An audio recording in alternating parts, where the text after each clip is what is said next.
Olá, estamos aqui com mais um professor do nosso projeto Expoentes da Psicologia e hoje a gente vai entrevistar o professor Adilson Novaes, que é professor de psicanálise na Universidade Severino Sombra e agora pegou a matéria da psicopedagogia, psicopatologia também, né? Especial.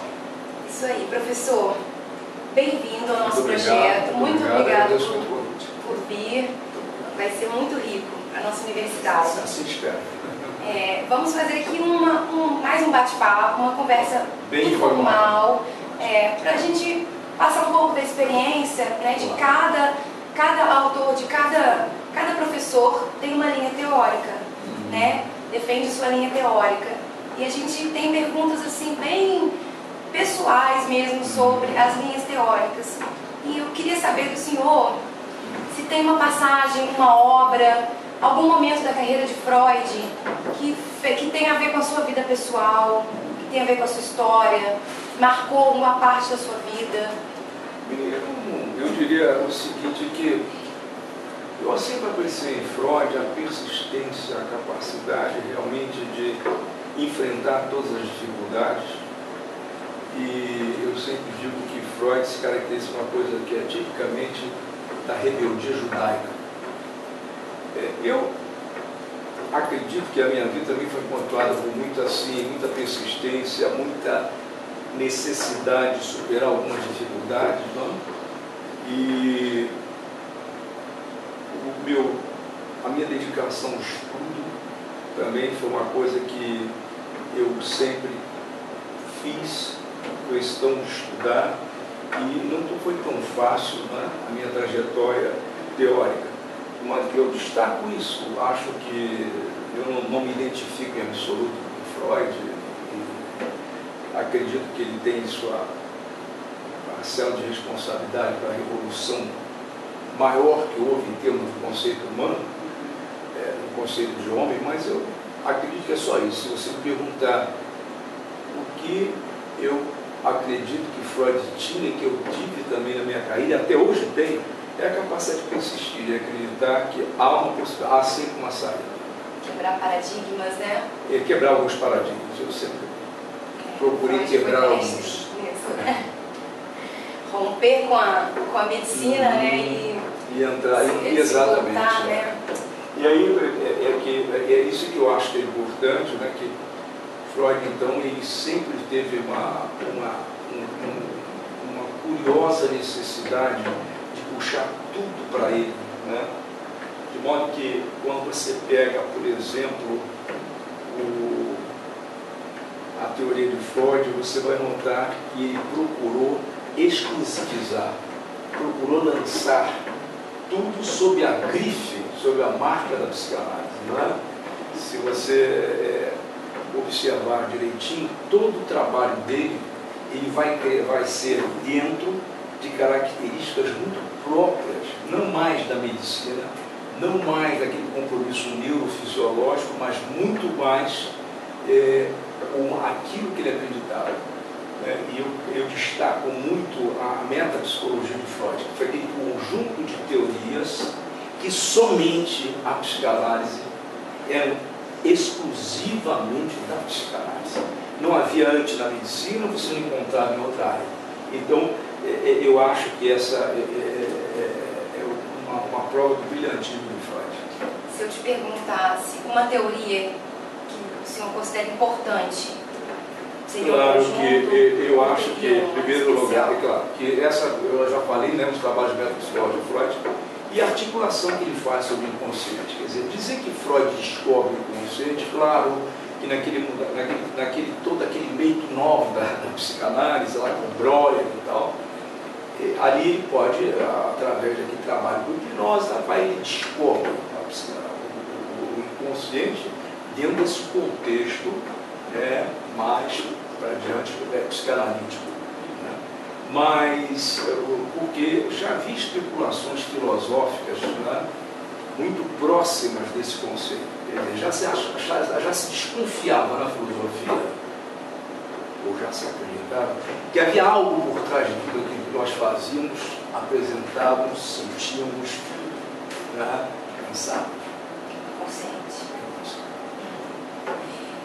o que é psicanálise, o que você considera psicanálise e como ela se resume para você, o que você considera essencial na psicanálise. O que é essencial na psicanálise é exatamente dar ao homem a possibilidade de um autoconhecimento, dar ao homem a capacidade de saber lidar com os seus conflitos. Não é? Eu sempre digo que não precisamos ver se a psicanálise cura ou não, o problema não está na cura, né? Mas muito mais na qualidade de vida que o homem pode ter, não é? Submetendo-se à psicanálise. Quer dizer, o tratamento psicanalítico tem como proposta fundamental dar ao homem uma característica de normalidade, no sentido que normal é aquele que sabe lidar com os seus conflitos. Tem os conflitos. Tem os conflitos, sim, não é verdade? Tem os seus conflitos, mas sabe lidar com os seus conflitos. Então, uma pessoa que entra na psicanálise, ele não vai se isentar de conflitos. Ele pode, sim, na medida que ele vai elaborando, incorporar dados de conflito, agora aquilo já não tanto o conflito, mas tantos outros surgirão. Eu sempre digo que a vida está aí para nos contrariar. Então nós estamos em permanentes conflitos. Microconflitos, maxi-conflitos, mega-conflitos, mas sempre vai virar conflitos.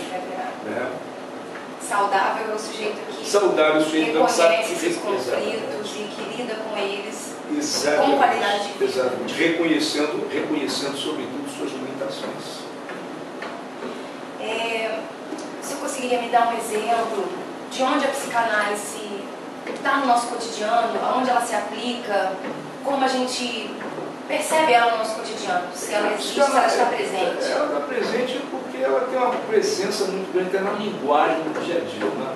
É muito comum você ouvir pessoas que não têm qualquer conhecimento falar reprimindo, repressor, mãe castradora, etc. E no nosso dia a dia, vocês vão ver que a psicanálise tem assim uma presença, sobretudo, como um pensamento de cultura. Né? A psicanálise, Freud lança para o mundo uma teoria de personalidade, que é a psicanálise, uma técnica psicoterápica, que é a psicanálise, mas um pensamento de cultura. Se você ler, por exemplo, O Mal-Estar na Civilização, é uma das obras mais diacrônicas de Freud. Você está lendo aquilo que ele escreve em uma determinada época, século passado, você está vendo os acontecimentos atuais, não é verdade? E a todo momento, no momento em que você busca, é uma coisa que eu fico impressionado, há pessoas que nunca leram nada do Freud, mas passam a buscar, às vezes, alguma coisa dos seus sonhos, fala de seu desejo, e a gente sente que ali há algo bem psicanalítico, não é? Está bem no dia a dia, assim, da linguagem, né, nos próprios relacionamentos interpessoais. Né? A gente consegue sentir a presença. Né? De que forma a psicanálise influenciou na sua vida, na sua história, na sua trajetória? A minha trajetória foi muito interessante porque eu fazia antes uma faculdade de filosofia, né? Eu na área de letras, e fui convidado por um colega a participar de um grupo de estudos em psicanálise orientado por um brilhante psicanalista na época, sociedade que naquela época chamava-se Instituto Médico Psicológico, que agora é o Iracidória, né? E ele tinha um núcleo de estudos que eram os encontros segundas-feiras. Segundas-feiras, então, de 6 horas às 10 da noite, nós tínhamos um encontro lá. E aí foi meu encontro com a psicanálise, não só com Freud, mas me lembro bem que nós fizemos estudos não só de Freud, como dizia, com os pensamentos, os pensadores culturalistas, Eric Fromm, Stag Sullivan, a Karen Horney, etc., porque nessa época o estudo de medicina psicológica era muito mais dentro de uma orientação culturalista. Mas Freud realmente foi a primeira. A partir não tinha tempo para terminar, aquilo era aberto. Queria entrar no grupo, né? E com este mesmo psicanalista, então eu comecei a minha análise pessoal. Só então ingresso na faculdade de psicologia. Então sua entrada na psicologia foi através da psicanálise? A minha entrada na psicologia foi através da psicanálise. Eu já tinha muita leitura desde a adolescência, né? na área do existencialismo, né? Durante muito tempo fui um leitor voraz de Sartre em todos os sentidos, e sempre fui muito interessado por essa questão da realidade humana, né? O sentido de vida, né? E eu não quero dizer a você que tem que buscar sentido de vida na psicanálise, eu acho que o sentido da vida não está por aí, mas você dar sentido à sua vida é sempre uma preocupação minha desde muito cedo na minha vida. Então, pela psicanálise eu busquei aquilo. Mas quero dizer a você, Brisa, que eu nunca dogmatizei a psicanálise. Eu nunca vi a psicanálise como a maior das verdades. Faço seríssimas restrições, algumas vezes, à psicanálise. Em alguns aspectos, precisa haver essas restrições. Quem sou eu para fazer isso? Mas eu me sinto com direito, né, de fazê-los, porque estudei, dou aula, trabalho, milito, participo de seminários em sociedade, então há algumas restrições. Aliás, é o grande perigo daquele que entra e estuda alguma coisa psicanálise, o dogmatismo.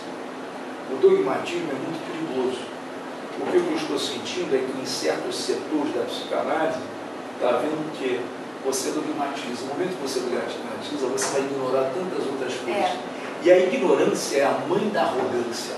Então, estou sentindo um ambiente moderno da psicanálise, certas tendências que eu observo.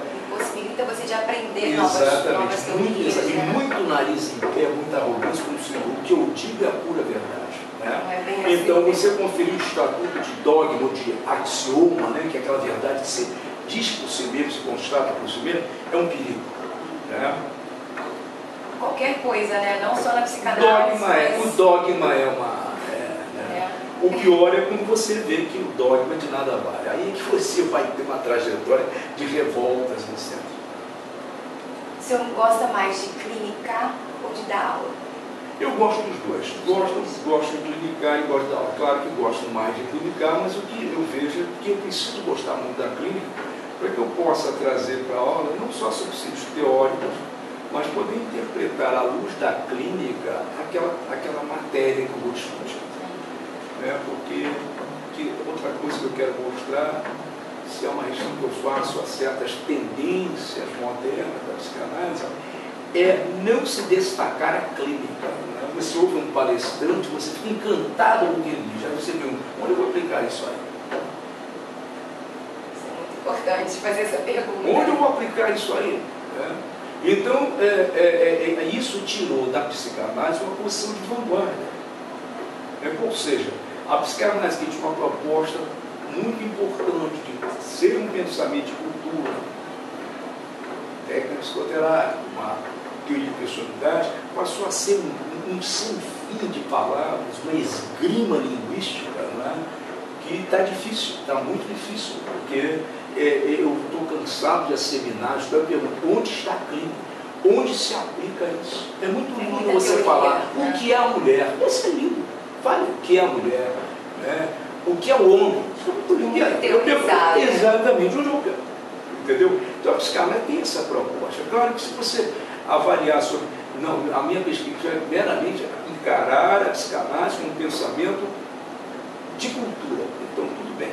Mas se você vai a seminários em que está lá um psicanalista, ele clinica diariamente, ele vai falar, você sente que não é um clínico que está falando, é um erudito, uma proposta de discurso extremamente palavroso, cheio de palavras muito bonitas, mas que eu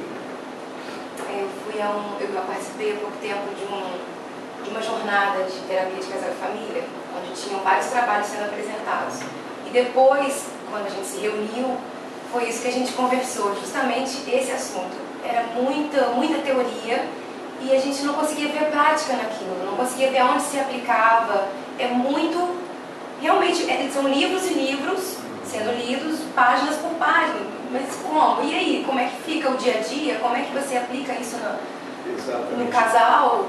Não tem, porque isso que você falou uma coisa muito interessante, está se criando uma vertente profundamente acadêmica.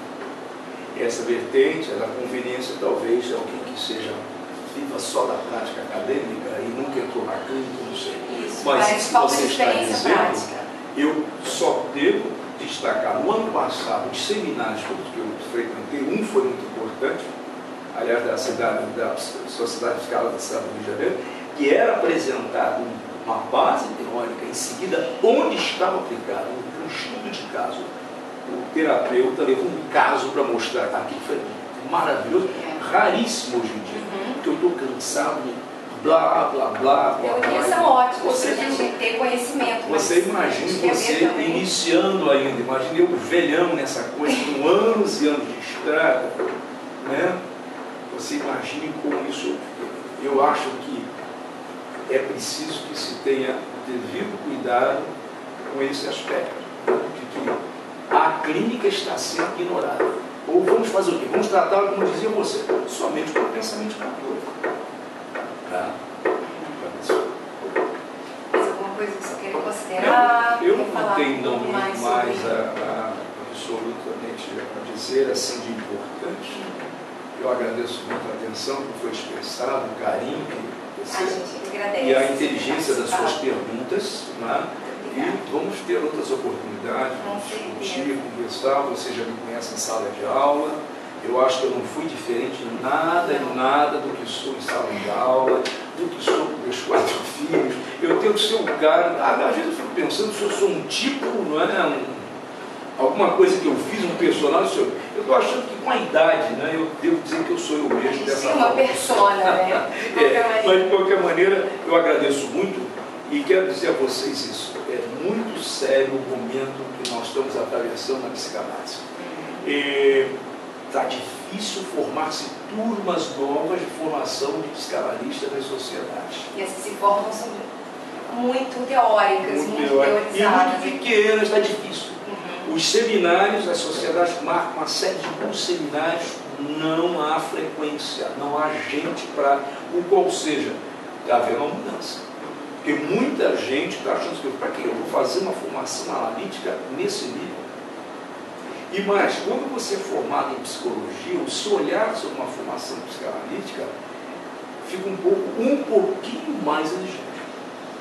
Porque se eu sou formado em português, literatura, e só isso, e entro na sociedade psicanalítica, eu fico encantado com aquilo que vão falar lá. Eu vou lidar com aquilo de uma forma maravilhosa, semiótica, semiologia, mas eu pergunto, nós entramos na sociedade psicanalítica para sermos psicanalistas neste nível ou vamos clinicar? É isso que precisa se discutir. Então poderá haver daqui a pouco uma sociedade psicanálise que forma o seguinte: você vai ler melhor os seus textos, interpretar melhor os seus textos, escrever bons textos, vai ser capaz de fazer críticas literárias. É possível que se faça isso. Agora, clínica realmente está ficando difícil. A crise é tão grande, para você ter ideia, nos Estados Unidos, o número de psicanalistas é extremamente restrito. Com a morte de Charles Brenner, que por acaso é o autor do nosso livro, morre uma geração de psicanalistas no tempo que a psicanálise ocupava nos Estados Unidos no lugar. Eu acho que tem a possibilidade de ficar obsoleta. Eu não diria obsoleta, mas ela está perdendo o seu lugar. Primeiro impacto veio logo, que veio a força dos fármacos, um forte background, um forte financiamento de bilhões de dólares, né, nas pesquisas neurocientíficas, que depois resulta lá, investiga-se o cérebro, vem o Prozac. Medicalização subjetiva. O retorno da psiquiatria às bases biológicas, porque a psiquiatria praticamente durante muitos anos foi domínio da psicanálise. A maioria dos psiquiatras com quem eu trabalhava no hospital psiquiátrico eram psicanalistas de formação. Hoje os jovens se formam psiquiatra em bases biológicas. Extremamente fármacos. Extremamente fármacos. E quando eles acreditam que o método terapêutico de apoio para o trabalho dos fármacos, eles não veem com bons olhos a psicanálise.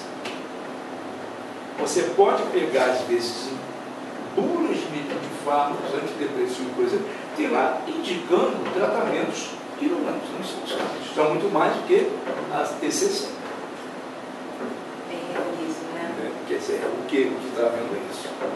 mudança de comportamento. Então o obsoletismo eu não sei, mas o problema é o seguinte, que substitui, dá força à psicanálise em bases meramente discursivas e palavrosas, dogmáticas e arrogantes, está levando a psicanálise para o buraco.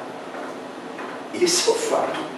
E todo mundo está num grande festival aí, mas eu acho que isso não é um grande festival. Repito, a psicanálise, mesmo a sociedade ligada à IPA, que é a internacional, todos estão em crise.